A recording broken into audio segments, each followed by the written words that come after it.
Na strojírenskom veletrhu 2025 v Brne sme predstavili niekoľko unikátnych technologických riešení. Jeden z nich je protipožiarna ochrana pomocou termickej radiometrie, pomocou kamier Mobotix. Funguje to nasledovne.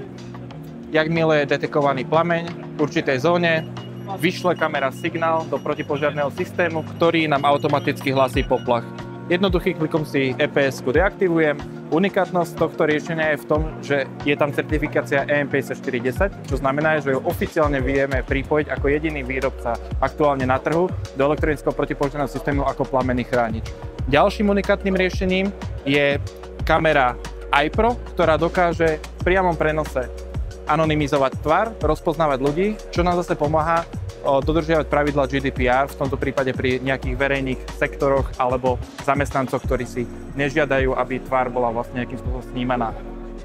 Termálne kamery sa využívajú v rámci perimetrickej ochrany, ako tu môžeme vidieť. Klasické spektrum, termické spektrum, ten rozdiel je naozaj veľký.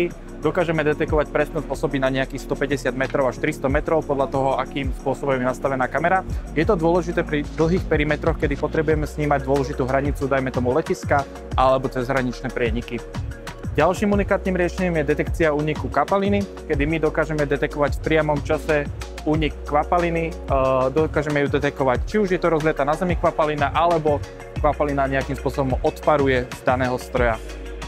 Tieto všetky technologické riešenia vám dokážeme predviesť aj v našich interných showroomoch, ktoré sa nachádzajú v Prahe a Bratislave a radi vás tam uvidíme v prípade toho, keby ste mali viaceré otázky. Ďakujem.